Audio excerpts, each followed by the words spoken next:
This is a position versus time graph here. Now, position versus time graphs are a way to represent the motion of an object on the graph. And on the bottom here, we have time in seconds on the x-axis. And on the y-axis, we have position in meters, going from 0 to 60, time going from 0 to 6 seconds. Now, time progresses, as you all know, from 0 to higher and higher. So we'll start at the beginning. As time progresses from 0 to 1 second, so within the first second, the object, and let's say that this object is a cat. Meow. So between 0 and 1 seconds, the cat stays at position 20. So it's not moving, it's not going anywhere towards position 40 or 60 or back down to 0, it's staying at 20. So for the first second, the cat is remaining in the same place. Then between 1 and 3 seconds here, we can see that the cat's position changes over time through 40 and up to 60 meters. So within these 2 seconds, between 1 and 3, the cat's position changes from 20 to 60 for a total movement of 40 meters. So that means it's moving 20 meters in the first second, 20 meters in the next second. So it's moving 20 meters per second. Then starting at second 3, going to second 4.5, we have another line segment here. And what's the cat doing? It's doing the same thing as it did in seconds between 0 and 1. It's staying at position 60, so it's not moving. We have this horizontal line, which means there's no movement. And the cat's probably just resting after running 20 meters per second, which is really fast, between seconds 1 and 3. So it's just sitting there. And then the last line segment here, we have between 4.5 to 6 seconds. We can see this slanted line back down to position 20. So the cat is going back to where it started from 60 meters to 20 meters.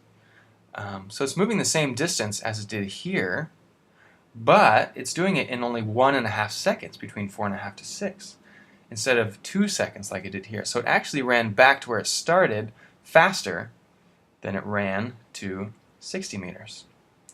Now I'm going to try and recreate this motion for you with my cat. And this cat kind of looks like my cat. Much yellower eyes. It's kind of creepy looking. Anyway, we're going to try this. So I'm going to count from 0 to 6 and represent the motion of this cat as it is depicted on the graph. Ready, set, 0, 1, 2, 3, 4, 5, 6. So that's actually what the cat is doing. If you'd like to see that again, just go back in your video. But for now, let's go on to something a little more realistic. So here's another position versus time graph. You can see on the x-axis here we have time from 0 to only 5 seconds this time, and position from 0 to only 50 meters this time. So now instead of straight lines, we have this curved line going up. I want you to find a partner and for 30 to 60 seconds just kind of talk about what you think this curved line might mean. And when you're done, come back and watch the rest of the video. So go ahead and pause it now.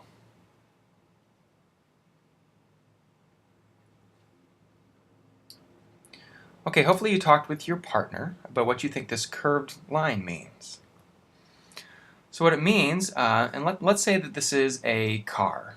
You can see this car down here starting at position 0 and time 0. And as time moves forward, it goes up higher through the positions. So the car is actually accelerating. So if we follow these lines that come up from the seconds to the position, we can kind of see how this is happening.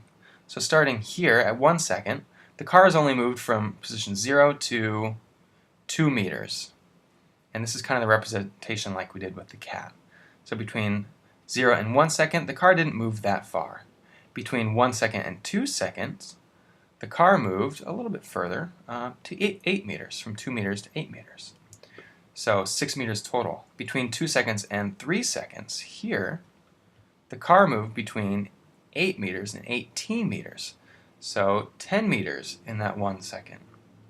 Now the next second, between 3 and 4, here, it went from 18 meters to 32 meters. So it went 14 meters in 1 second.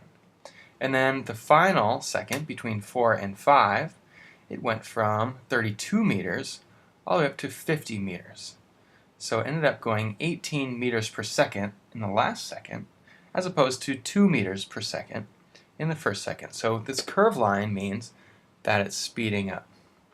Now alternatively, if the line was doing the opposite, so follow my motion here, if it started going up really quickly and slanting out this way, I'll do that again, starting going up quick and slanting up this way, that would mean the opposite, that the car was slowing down. So curved lines mean that the object is either speeding up or slowing down.